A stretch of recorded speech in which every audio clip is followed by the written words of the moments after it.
Everyone, welcome back on Clary concept. आज के lecture में हम लोग रेसिप्रोकेटिंग बैलेंसिंग को देखेंगे।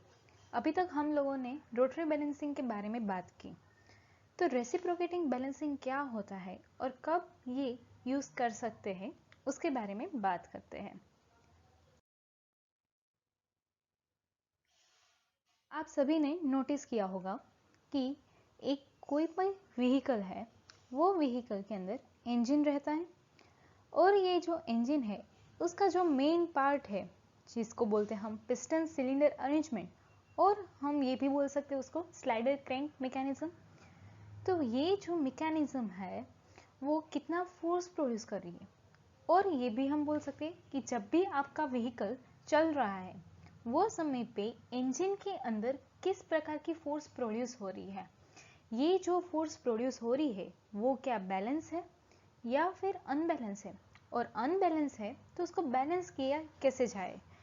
तो ये क्वेश्चन हमें क्रिएट होता है कि how many force produce in engine. तो इसका आंसर के लिए हमें पहले स्लाइडर क्रैंक मैकेनिज्म है उसके पार्ट्स के बारे में थोड़ा जानना होगा। तो यहाँ पे आप देख सकते हैं कि एक क्रैंक लिया जा रहा है जिसके साथ एक कनेक्टिंग रोड है उसको जोड़ा जा रहा है, और ये जो कनेक्टिंग रोड जो है उसकी कुछ लेंथ L जितनी है, जिसके साथ एक पिस्टन है उसको रखा गया है, और ये जो पिस्टन है वो कोई सिलेंडर के अंदर रेसिप्रोकेट हो रहा है, और हम ये भी बोल सकते हैं कि टू एंड फ्रो मोशन हो रहा है, मतलब कि आगे और पीछे की ओर आपका जो पिस्टन है वो मूव हो रहा है इन द सिलेंडर।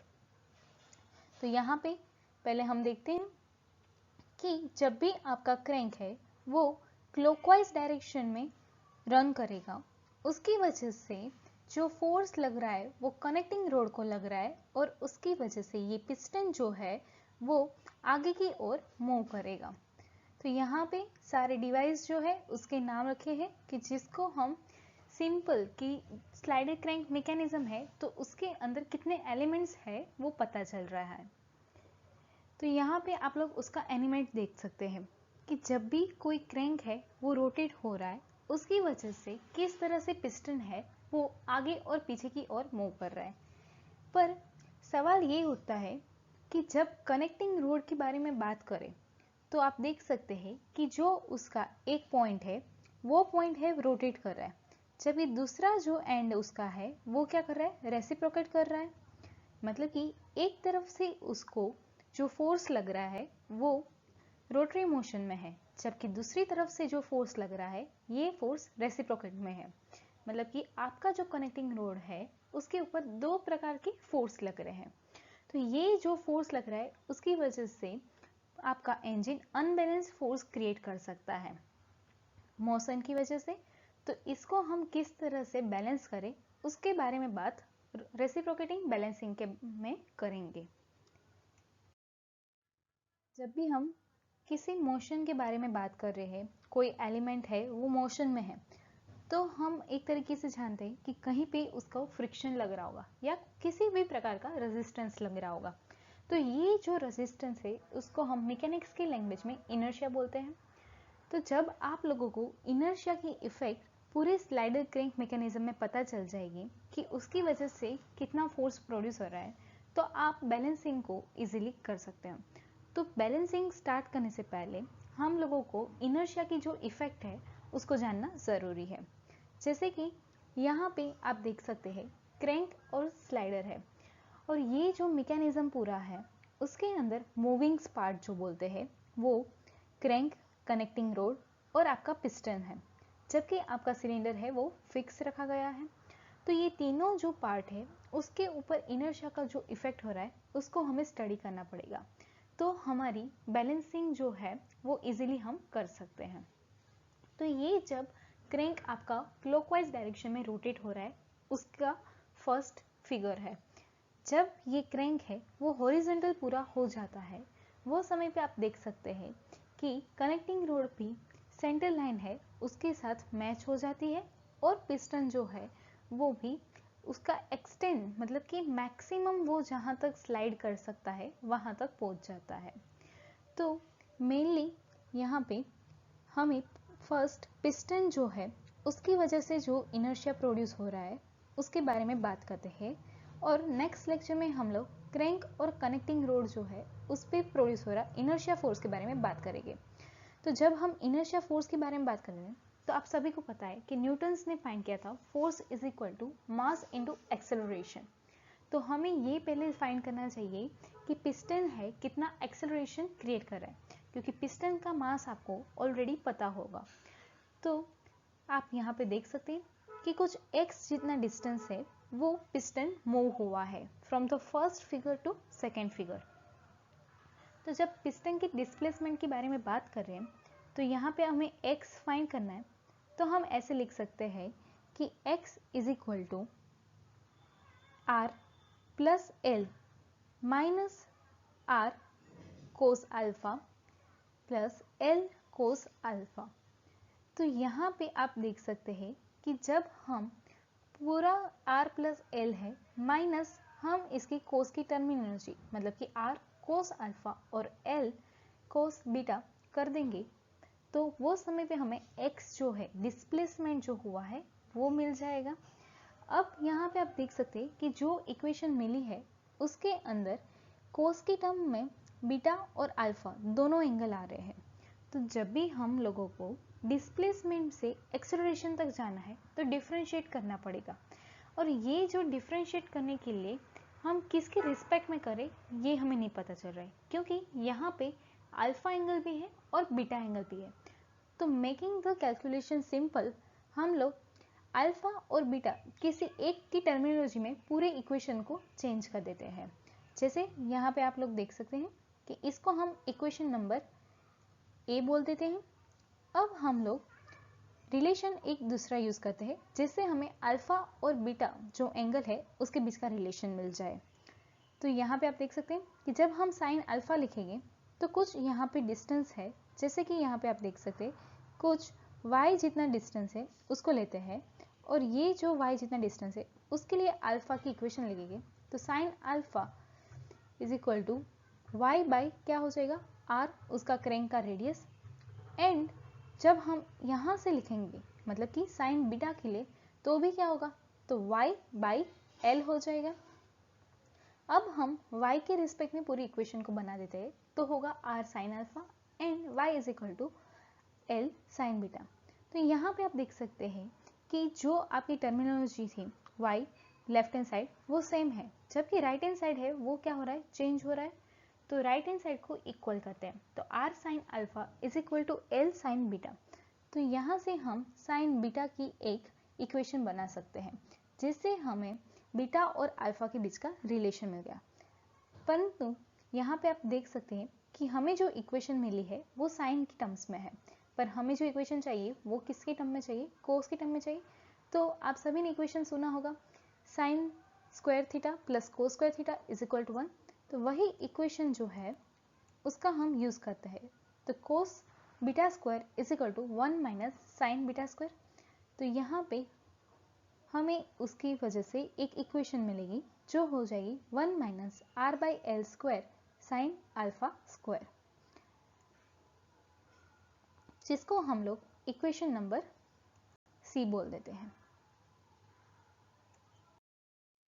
अब हम लोग ये दोनों जो इक्वेशन मिली थी ए और सी उन दोनों का यूज करते हैं, जिसमें से कोस बीटा स्क्वायर की जो वैल्यू है उसको हम कोस बीटा में कन्वर्ट करके ए इक्वेशन में पुट करते हैं, जिससे हमारा x का जो इक्वेशन है मतलब कि डिस्प्लेसमेंट की जो इक्वेशन है वो पूरी एक अल्फा की टर्म्स में हो जाए।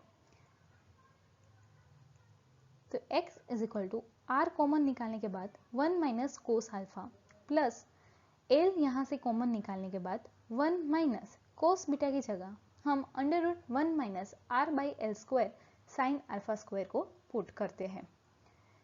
पर आप ही समझिए कि जब भी रेडियस क्रैंक है वो बहुत ज़्यादा होगी, मतलब compare to the connecting rod, तो उसकी वजह से आपका जो क्रैंक है वो पूरा रोटेट नहीं हो पाता है। मतलब कि सिर्फ आपका पिस्टन जो है वो एक आगे की ओर मतलब कि फॉरवर्ड डायरेक्शन में ही जाएगा, परंतु वो बैकवर्ड डायरेक्शन में नहीं आएगा, क्योंकि उसको रैंक जो मतलब है, आपकी जो रेडियस है ऑफ द क्रैंक वो बहुत ज़्यादा है। इसलिए हमेशा ध्यान रखना है कि जब भी आप क्रैंक का रेडियस डिसाइड कर रहे हो वो समय पे वो कंपेयर टू लेंथ बहुत कम होना चाहिए, और अप्रोक्सीमेट उसको हम लोग r is equal to 0.25L लेते हैं, मतलब कि चौथा भाग ऑफ कनेक्टिंग रोड का लेंथ। तो इसकी वजह से हम लोग अप्रोक्सीमेट ये इक्वेशन जो आपकी है 1 minus r by l square sine alpha square under root को 1 minus 1/2 r by l square sine alpha square लिख सकते हैं। ये अप्रोक्सीमेट वैल्यू लेने का मेन हमारा एम यही है कि आपकी जो कैलकुलेशन है, डेरिवेशन जो बन रहा है उसको इजी बनाने का, क्योंकि जब ये आप यूज़ करोगे इक्वेशन, उसकी वजह से परसेंटेज में जो चेंज आ रहा है वो 0.05% चेंज आ रहा है, मतलब कि निगलेक्ट भी हम कर सकते हैं, इतना चेंज आ रहा है। इसकी वजह से हम ये इक्वेशन को approximately 1 minus 1/2 r by l square sine alpha square use करेंगे, और r is equal to 0.25L। तो बाय यूजिंग दिस रिलेशन हम ये इक्वेशन को कुछ इस तरह से लिख सकते हैं, और आप लोगों को ये इक्वेशन भी पता होगी कि sine alpha square is equal to 1 minus cos alpha square divide by 2। तो इसका भी हम यूज़ करते हैं। तो ये जो इक्वेशन आपकी थी उसमें हम साइन अल्फा स्क्वायर की जगह 1 minus cos alpha square by 2 को पुट करते हैं। तो 1 minus 1/2 r by l square 1 minus cos alpha square divide by 2 मिल जाएगा, जिसको हम वापस लिखते हैं तो ये 2 इंटू 2 4 हो जाएगा। अब हम ये इक्वेशन जो आई है हमारी उसको यूज़ करते हैं ये वाले इक्वेशन में, जहाँ पे x is equal to displacement की इक्वेशन के अंदर। तो यहाँ पे आप देख सकते हैं डिस्प्लेसमेंट की इक्वेशन, और ये हमने जो अभी फाइंड की वो वैल्यू है जिसको हमने अप्रोक्सीमेटली फाइंड किया गया है। तो जब आप x की जो इक्वेशन है उसके अंदर इसकी वैल्यू रखते हो, वो समय पे आप देखोगे जब सॉल्व करोगे तो आपकी जो इक्वेशन है वो x is equal to are plus R square divide by 4L minus are cos alpha plus R 4L cos 2 alpha आ जाएगा।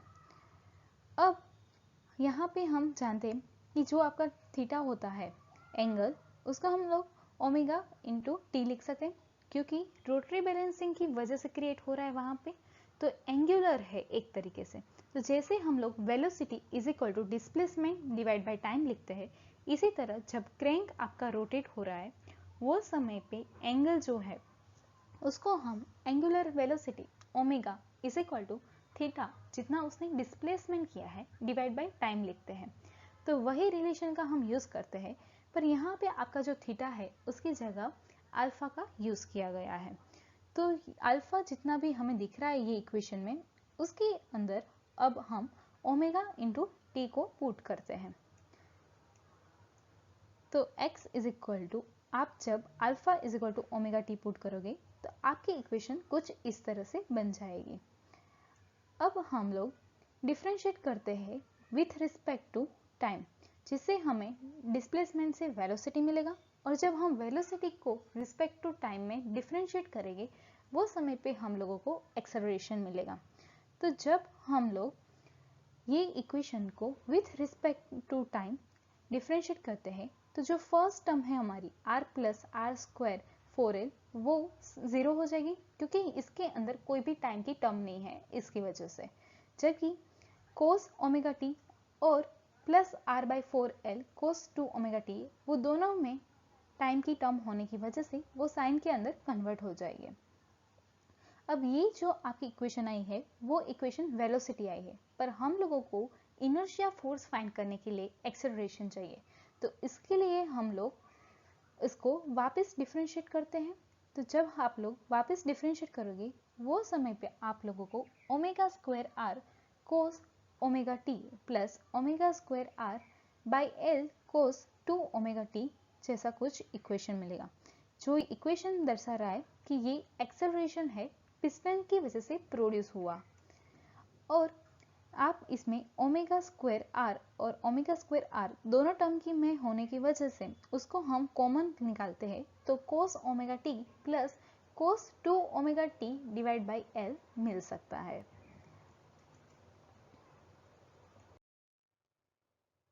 अब हम लोग बात करते हैं कि ये जो इक्वेशन है उसका एक्चुअल फिजिकल सिग्निफिकेंस क्या है। तो यहाँ पे आप देख सकते हैं कि जब हम फोर्स के अंदर इसको रखते हैं तो मास इनटू एक्सेलरेशन हो जाएगा, और हम ये भी लिख सकते हैं मास इनटू एक्सेलरेशन जो है उसको x के टर्म में लिखते हैं तो विथ डबल डॉट्स लिखेंगे। जब हम वैल्यू रखते हैं तो f जो है इज इक्वल टू m रहेगा और a की जगह जो है omega square r cos omega T plus cos 2 omega T by L हो जाएगा।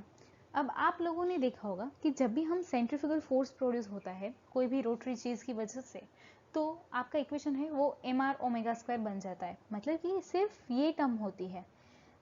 परंतु यहाँ पे हम पिस्टन के बारे में बात कर रहे हैं कि पिस्टन पे लग रहा इनर्शिया फोर्स के बारे में, तो एंगल भी बहुत मैटर करते हैं, जिसमें से जो आपकी फर्स्ट टर्म है m r omega square cos omega t जिसको प्राइमरी फोर्स बोला जाता है, और जो दूसरी टर्म है m r omega square cos 2 omega T divide by l जिसको सेकेंडरी फोर्स तरीके से बोला जाता है।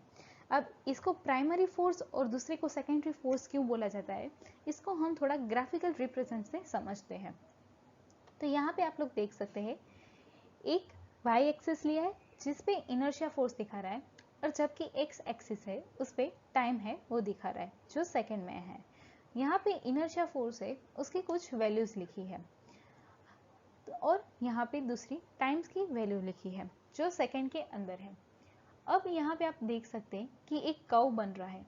ये जो कर्व बन रहा है उसको आप थोड़ा देखिए तो ये कोस की कर्व है, और कोस के कर्व में एक चीज़ और नोटिस करने के लायक है कि इतने टाइम पीरियड के अंदर ये सिर्फ एक पूरा साइकिल भी नहीं बना पा रहा है, मतलब कि प्राइमरी फोर्स जो है वो टाइम के रिस्पेक्ट में सिर्फ चल रहा है, जबकि आप सेकेंडरी फोर्स का कर्व देखोगे तो आप देख सकते हो कि आपका जब प्राइमरी फोर्स है वो हाफ जितना मूव हो रहा है, वो समय पे सेकेंडरी फोर्स है वो पूरा साइकिल कंप्लीट कर रहा है। परंतु ये जो प्राइमरी फोर्स है उसका कर्व है वो बहुत लंबा है और बड़ा है, मतलब कि मैग्नीट्यूड में ये 1 से स्टार्ट होके -1 तक जा रहा है, जबकि आपका जो सेकेंडरी फोर्स है वो 0.2 से -0.2 तक ही जा रहा है, क्योंकि यहाँ पे लेंथ जो है वो डिवाइड में आ रही, जो पूरा सेकेंडरी फोर्स जो है उसका मैग्नीट्यूड है वो कम कर देती है, और उसकी वजह से आपका सेकेंडरी फोर्स का जो कर्व है वो स्मॉल होता है। तो मेन यही दर्शाता है कि जब भी आप प्राइमरी फोर्स के बारे में बात कर रहे हो तो वो एक साइकिल जब कंप्लीट करता है वो समय पे आपका सेकेंडरी फोर्स है वो पूरे 2 साइकिल है वो कंप्लीट कर चुका होता है। तो यहाँ पे हम फर्स्ट पिस्टन की वजह से प्रोड्यूस हो रहा इनर्शिया फोर्स है उसके बारे में प्राइमरी नॉलेज लिया है। नेक्स्ट लेक्चर में हम लोग क्रैंक के द्वारा प्रोड्यूस हो रहा जो भी फोर्स है इनर्शिया उसके बारे में बात करेंगे।